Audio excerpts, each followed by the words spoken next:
Okay, everyone, I want to share a story with you. It's a story about the ashes of a terrible fire, a wild creature scarred by trauma, and a firefighter who carried the ghosts of what he couldn't save. It's a story about an unlikely bond, and how sometimes healing comes from the most unexpected of places. Our story begins under the scorching California sun in the summer of 2024. On July 24th, a spark ignited in the vast wilderness of Redwood Valley, a place of majestic trees and hidden canyons nestled within the Mendocino National Forest. Fueled by an unusually wet winter that had produced an abundance of dry vegetation, and then baked by an unforgiving heat wave, the blaze, soon to be known as the Redwood Valley Inferno, exploded with terrifying speed. Few could have predicted it would become one of Northern California's most devastating wildfires of the year, a relentless beast devouring everything in its path. The inferno raged for weeks, consuming over 429,000 acres across several counties. The air, thick with acrid smoke, turned day into an eerie twilight. More than 700 homes and structures were reduced to smoldering ruins, and thousands of residents were forced to flee, their lives upended in an instant. For the firefighters like Captain Mike Dawson, it was a grueling, relentless battle against an insatiable enemy. They fought day and night, the roar of the flames a constant companion, the heat an oppressive blanket. Amidst this devastation, the Redwood Wildlife Rescue Center, a sanctuary usually bustling with the chirps and rustles of recovering animals, was pushed beyond its limits. Dr. Evelyn Hayes, the center's director and a veterinarian with 15 years of experience in wildlife medicine, found her facility overwhelmed. The Redwood Valley Inferno, following an already severe fire season statewide, had sent a surge of injured and displaced wildlife to their doorstep. Every cage, every corner, seemed to hold a creature bearing the scars of the flames. Burns, smoke inhalation, dehydration, and the invisible wounds of terror. One sweltering afternoon, as the fire still blazed in the distance, Captain Mike Dawson of the Sierra Nevada County Fire Department arrived at the already strained center. He carried a standard animal transport crate, his face etched with exhaustion and a familiar sorrow. Inside was a new patient, a male bobcat, approximately 2 years old. He had been found unconscious, trapped beneath a fallen, smoldering oak tree deep within Grizzly Creek Canyon, one of the hardest-hit areas of the Inferno. He had somehow survived the initial firestorm, likely by sheltering in a rocky crevice, but the aftermath had nearly claimed him. Dr. Hayes sighed, looking at the already full roster. "Mike, we have absolutely no space," she explained, her voice tired but firm. "We've already had to transfer 3 bears to other facilities this week just to cope." Captain Dawson, a man whose eyes held the weary wisdom of countless emergencies, simply shook his head. "You want to make room for this one, Evelyn." From the heart of the Inferno, another firefighter found him. It's a miracle he's alive at all. The Bobcat, later temporarily named Amber by the medical team for the fiery glint in his surviving fur, was in critical condition. Dr. Sarah Chun, the center's lead veterinarian, meticulously documented his injuries. 3rd-degree burns on all 4 paws, 2nd-degree burns along his right flank, severe smoke inhalation damage to his lungs, and significant dehydration. He required immediate intravenous fluids and intensive care. Physically, with round-the-clock care, Amber began a slow, painful recovery. His burns were treated, his lungs cleared, and his strength gradually returned. But the psychological trauma was a deeper, more stubborn wound. Unlike many rescued wild animals that might exhibit fight-or-flight responses when approached, Amber showed profound dissociation. He would press himself into the furthest, darkest corner of his enclosure, a quivering ball of fur, his body trembling violently if anyone came near. He refused to eat in the presence of humans. Security cameras captured him only venturing out to his food bowl during the quietest overnight hours, pacing in tight, anxious circles before retreating back to his hiding spot. Dr. Kate Miller, the center's behavioral specialist, observed him with growing concern. "He shut down completely," she told Dr. Hayes after her 3rd unsuccessful attempt to connect with the Bobcat. Most predators show aggression when cornered or threatened. This level of withdrawal, it indicates severe psychological trauma. We can stabilize him physically, but I'm deeply concerned about his mental state. For 2 long weeks, the dedicated staff made little progress. They tried every gentle technique they knew, speaking in soft tones, leaving enticing food, minimizing their presence. But Amber remained a statue carved from fear. The deadline they had mentally set for a significant improvement was fast approaching. Dr. Hayes, in a somber staff meeting in early August, acknowledged the grim reality. "We're running out of options," she admitted. "If we can't get him to accept even minimal human interaction for ongoing medical treatment, we may need to make a difficult decision." The unspoken words hung heavy in the air. Euthanasia was a last resort they all dreaded. The day before that deadline, Dr. Miller decided on one final, unconventional attempt. Instead of approaching Amber's enclosure directly, she simply sat on the floor in the corridor outside, her back against the opposite wall. For nearly an hour, she pretended to ignore the Bobcat, softly reading aloud from a wildlife management manual, maintaining a calm, non-threatening presence. When she finally stood to leave, she noticed something that gave her a flicker of hope. Amber remained in his corner, but his eyes, those golden orbs usually fixed on the distant wall, were now tracking her movement. It was the first, tiniest sign of engagement, the first eye contact he had initiated since his arrival. "I need 48 more hours," she told Dr. Hayes, her voice urgent. "There's still someone in there." Reluctantly, Dr. Hayes agreed to the extension. Neither of them could have anticipated the unexpected visitor who would arrive the following Saturday morning. A visitor who would change Amber's story forever.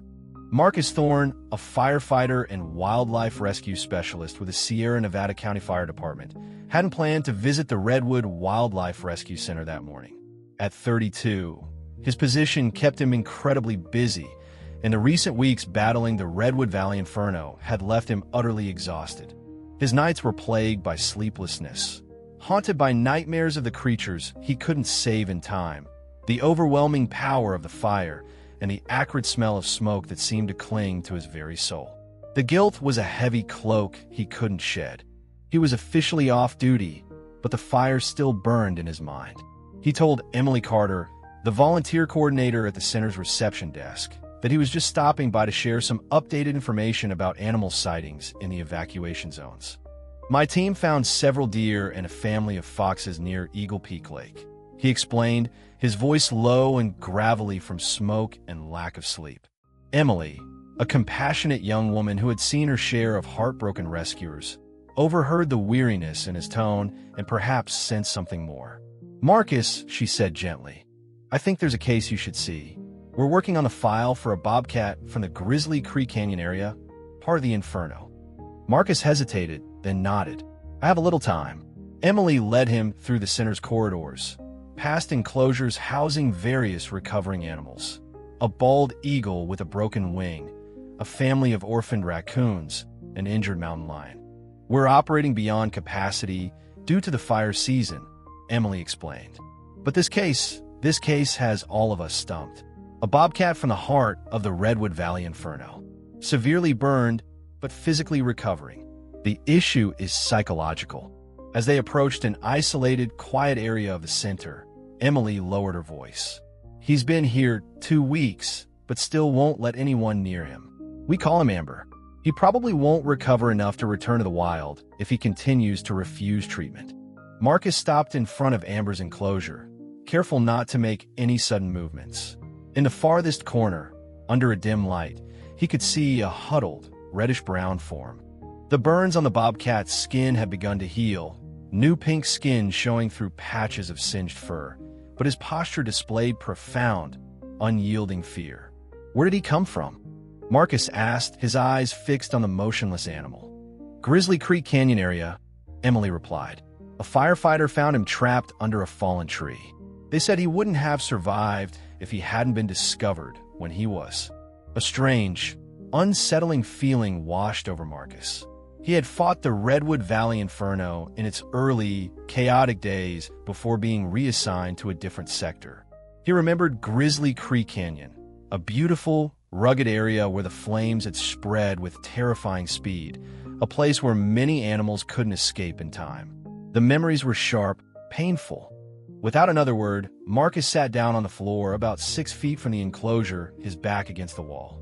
He didn't look directly at Amber. He just sat quietly, creating a non-threatening presence. Emily, sensing something profound unfolding, whispered, "What are you doing?" Sometimes, with traumatized wildlife, a quiet presence works better than any technique. He explained gently, his voice barely audible. "I just want to try something." He asked when Dr. Miller or Dr. Hayes would be in. "They'll be here in about an hour," Emily replied. "Should I leave you here alone?" Marcus nodded, his eyes still not directly on Amber, but his awareness completely focused on the small, frightened creature. As Emily left, Marcus began to speak, his voice calm, low, and even. "I remember that day," he said, the words almost a whisper, "when the fire broke out. I was one of the first ones there. We thought we could contain it, but then the wind shifted." Marcus continued talking, not to anyone in particular, or perhaps to the silent, suffering Bobcat. He spoke of the fire, of his overwhelming feeling of helplessness when they had to retreat, knowing countless creatures would be trapped. He spoke of the smell of smoke, the roar of the flames, the suffocating heat. He spoke of the weight of responsibility, the faces of the animals he hadn't been able to reach, the mountain goat he had held in his arms as it took its final, shuddering breath. As he recounted this last memory, his voice, raw with unshed tears, broke. In that moment of shared vulnerability, Marcus noticed Amber had moved. Not much, just a few inches away from the absolute furthest point of the corner, but enough for him to notice. "I understand," Marcus whispered, his voice thick with emotion. "I understand what it's like to be surrounded by fire. The smell of it, the sound of it, the feeling of not being able to escape." At those words, something shifted in Amber's eyes.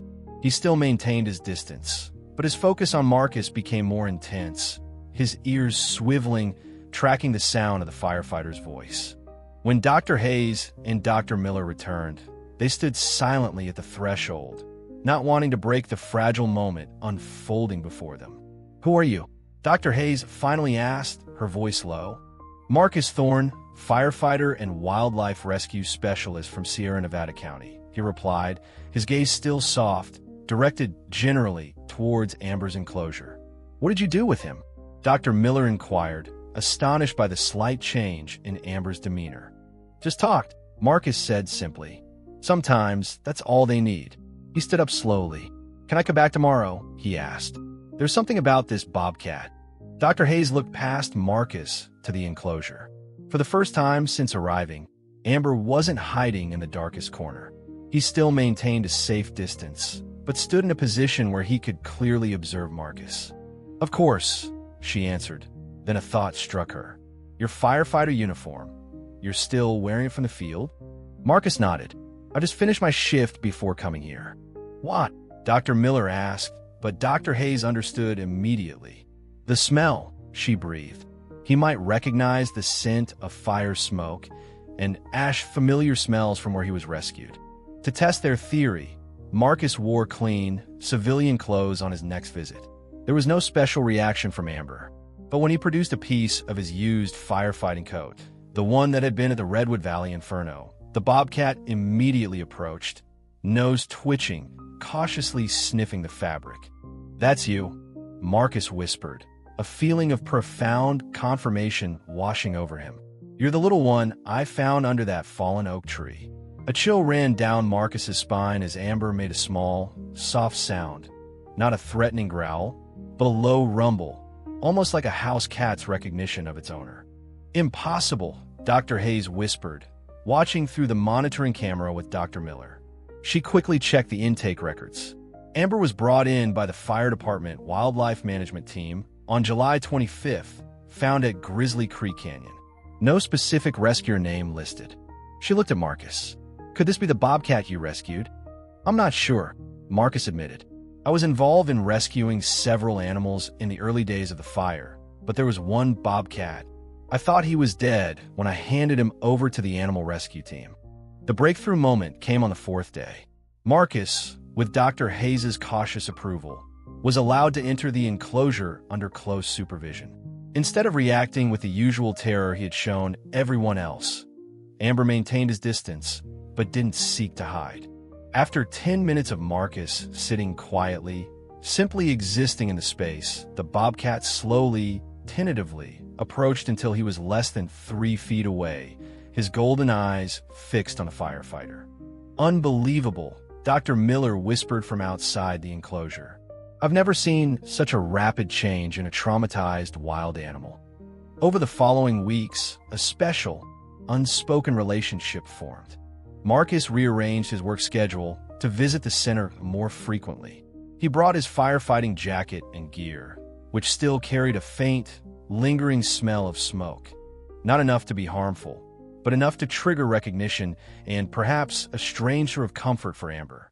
Amber, in turn, began allowing other staff to approach when Marcus was present, a critical step for his ongoing medical treatment.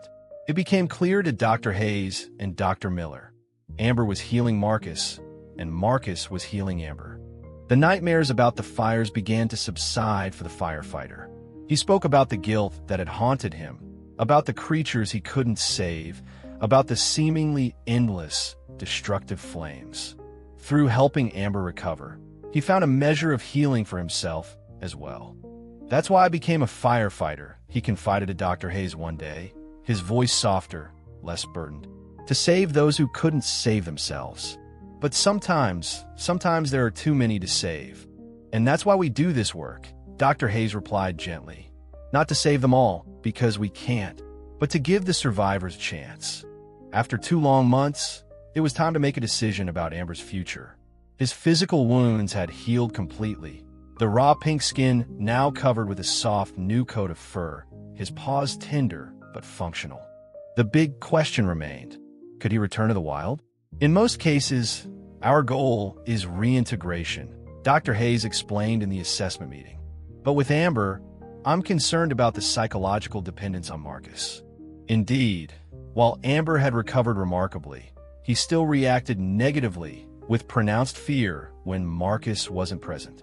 He would accept care from Dr. Miller and some other familiar staff, but true trust, that deep, calming acceptance, was reserved for the firefighter who had shared his trauma and, unknowingly, saved his life in more ways than one. "I think we have a solution," Marcus said, a thoughtful expression on his face. "I've spoken with the U.S. Forest Service about a preserve near my fire station, the Sierra Foothills Nature Preserve. There's a program for monitoring released wildlife. Amber could be released there with a tracking collar, so we can monitor him, and I could participate in the monitoring program as part of my wildlife rescue duties." Dr. Hayes considered it. He would be free, but still in an area where you could access him if needed for follow-up or if he struggled. "Exactly," Marcus nodded. And so, on a cool October morning, a small group gathered at the Sierra Foothills Nature Preserve. Marcus, wearing his firefighter uniform, now a symbol of safety for Amber, carefully carried the large transport cage. The preserve ecologist explained the suitability of the area. "We've selected this area for its stable water source and abundant prey population," she said. "There are remote monitoring cameras, so we can observe his progress without pressuring him." Dr. Hayes and Dr. Miller stood nearby, an emotional mix of hope and apprehension filling them. They had witnessed many animal releases, but Amber's case was undeniably special. Marcus placed the cage on a sun-dappled clearing, with a clear view to the nearby forest, its trees still bearing the black scars of past fires, but with vibrant green undergrowth pushing through. He took a deep breath and opened the door. Unlike many release cases where animals typically dash out immediately, Amber remained in the cage, his intelligent golden eyes fixed on Marcus. "It's okay," Marcus said softly, his voice gentle. "This is your home now. You're free." Amber finally stepped out of the cage, tentatively. He sniffed the air, his nose twitching, then the ground beneath his healing paws. He took a few cautious steps, then stopped, turning to look back at Marcus, as if uncertain.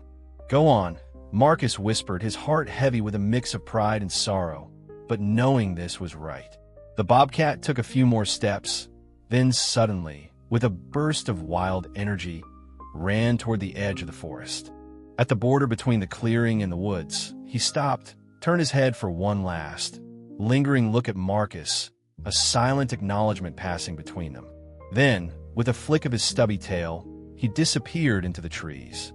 "Good luck, little friend," Marcus said, his voice tight with emotion. Dr. Hayes placed a comforting hand on his shoulder. "You did the right thing. And remember, we can still track him through the collar." In the following months, Marcus frequently checked the tracking data. Amber gradually expanded his territory, adapting well to the wild environment. The data from the collar showed Amber was hunting successfully, establishing his own space, and truly living the life of a wild bobcat. Sometimes, when duty brought Marcus near Amber's area, he would stop for a while, hoping to catch a glimpse. He rarely actually saw the bobcat, but knowing he was out there, thriving, was enough. A year after the Redwood Valley Inferno, Marcus and Amber stood together on a hilltop overlooking the burned area, which was now, slowly but surely, beginning to green again.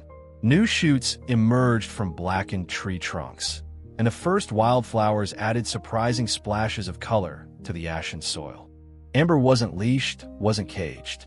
He was free, but he stood beside Marcus, their gazes fixed on the regenerating landscape. "Look at that," Marcus said softly, though knowing Amber didn't understand his words. Life goes on, even after the firestorm. In that moment, they were both survivors, human and wild animal, finding a unique kind of healing through a bond that transcended species boundaries.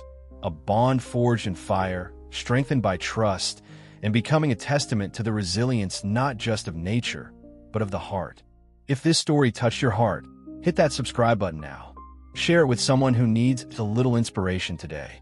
Help us continue bringing these amazing, true stories to you. And remember, sometimes the right connection can change everything.